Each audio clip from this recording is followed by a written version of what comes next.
পাবলিকের এত ভিড় যে আর একটু হলেও স্কুটি থেকে পড়ে যাচ্ছিলাম। কোনো রকম প্ল্যানিং ছাড়াই আজকে আমরা দুজনে বেরিয়ে পড়লাম রাসের মেলা দেখতে উলুবেড়িয়াতে। আর আমাদের এখানে উলুবেড়িয়ার রাস মেলা জমিয়ে হয়। আর শুধু ভিড় দেখতে পাচ্ছ, প্রচন্ড ভিড় ছিল। প্রায় বাইক থেকে পড়তে পড়তে বেঁচে গেলাম।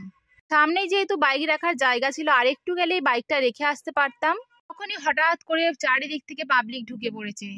এত প্রেসার দিচ্ছিল যে শেষকালে বাইক থেকে নেবে আমি গাইড করে নিয়ে যাচ্ছিলাম, কোনো রকমে বাইকটা ঢুকিয়ে দিলাম।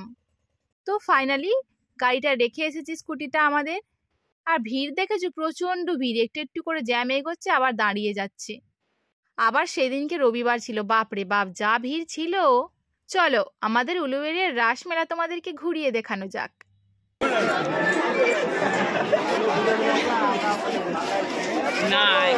স্কুলের সামনে যেসব লাইনটি আছে আপনারা অনুরোধ করছি লোকাল লাইনে আটকান, বেরোনোর লাইনকে আগে ছাড়ুন। বিনাবাড়ি স্কুলের সামনে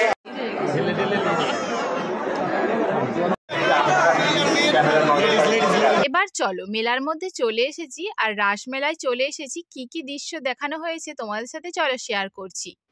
রাসলীলা তো জানো, ভগবান শ্রীকৃষ্ণ এবং রাধার লীলাকে কেন্দ্র করে সবকটাকে দেখানো হয়। একটার পর একটা তোমরা দেখতে থাকো। এখানে লেখা আছে রাধারানী মীরা ভিখারিণী। তো পরেরটার একটার পর একটা দেখতে থাকো, পরপর কি দেয়া রয়েছে। ভক্তের ভগবান কৃষ্ণ সুদামা। নেক্সট আবার পরেরটায় চলে যাচ্ছি। তার আগে একটু তিলক পরিয়ে দিল। আবার দেখো এখানে মা মনসার রূপকে তুলে ধরা হয়েছে। ছেলে মেয়ে আলাদা করে ঢুকতে দিচ্ছে, মেয়েদের আলাদা প্লেস করে দিয়েছে, ছেলেদের আলাদা প্লেস করে দেওয়া হয়েছে। তাই জন্য আমার বর আমার থেকে দূরে সরে গেছে। এবার রামচন্দ্র যে বন পূজা করেছিলেন তার দৃশ্যটাও তুলে ধরা হয়েছে। এখানেও ধরো বিভিন্ন রকমের থিমগুলো খুব সুন্দর ফুটিয়ে তোলা হয়। আর মেন যে জিনিসটা রাসলীলার, এই যে মেন দর্শন, তো এটা দেখতেই পাচ্ছ কত সুন্দর গোপী, মানে ভগবান শ্রীকৃষ্ণের গোপীদের সঙ্গে নিয়ে বিভিন্ন ধরনের যে রাসলীলা করেছিলেন সবগুলো এখানে তুলে ধরা হয়েছে। ভগবান শ্রীকৃষ্ণের প্রিয় ছিল গরু। এই ছোট্ট একটা গরুকে এখানে আনা হয়েছে। তো একটা রাক্ষসের এখানে ছবিকে তুলে ধরা হয়েছে। আবার এখানে কালীমা, দক্ষিণেশ্বরের কালীমাকেও তুলে ধরা হয়েছে। গোপাল যে মাখন চুরি করে মাখন খেত, সেই জিনিসটাও তুলে ধরা হয়েছে। বিভিন্ন রকমের থিমকে, যেমন এই বৃদ্ধাশ্রমের থিমকে তুলে ধরা হয়েছে, জয় জগন্নাথকে রাখা হয়েছে।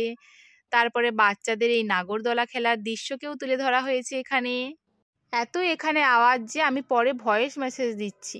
তারপরে হনুমানের যে বিবাহ হয়েছিল, তারপরে জল অপচয় বন্ধ করতে হবে, এ সমস্ত এর পাশাপাশি আরও বিভিন্ন ধরনের থিমকে তুলে ধরা হয়েছে। এরপরে চলে এলাম মেলায় ঘুরু ঘুরু করতে। চলো মেলার কিছু দৃশ্য তোমার সাথে শেয়ার করছি। এখানে অনেক ফুলের বিভিন্ন রকমের আইটেম ছিল, তাই ভাবলাম তোমার সাথে একটু শেয়ার করা যাক। শেষকালে দেখো এই দেখো নাগরদোল্লার একটা দৃশ্য তোমাদের সাথে শেয়ার করছি। প্রচুর লাইটিং লাগছে। নাগরদোল্লার কাছ থেকে বেরিয়ে কিছু খাবার খেয়ে নিয়েছি, আর যেটা না খেলেই নয়, মেলায় ঘুরতে এসেছি বলে কথা। প্রথমে পাপড়ি চাট খেয়ে নিয়েছিলাম, তারপরে খেয়ে নিয়েছিলাম দেখো এই সুইট ফুচকা খেয়ে নিয়েছিলাম। তারপরে এই সুইট কর্নগুলো দেখতে পেয়েছিলাম, খুব সুন্দর করে মাখিয়ে দিচ্ছিল, বেশ খেতে ভালোই লেগেছিল। আইসক্রিম খাবো না তা কি কখনো হয়। আর মেলার বাইরে থেকে একটু ঘুগনি খেয়ে নিয়েছিলাম। মেলায় 20 টাকা করে বাবা মেলায় ঘুগনির দাম, ওই জন্য ভাবলাম যে বাইরে থেকে খাই। তো যাই হোক, মেলাটা খুব সুন্দর বসেছে। খুবই মজা হলো রাস মেলা দেখতে। যারা যারা এখনো রাস দেখো আসোনি তারা চলে যেতে পারো, কারণ এখনো মনে হয় রাস রয়েছে। এই ছোট্ট ব্লগটা আমার কেমন লাগলো অবশ্যই তোমরা কমেন্ট বক্সে জানিও, আর সাবস্ক্রাইব করে অবশ্যই পাশে থেকো। দেখা হচ্ছে আবার একটা নতুন ভিডিওতে।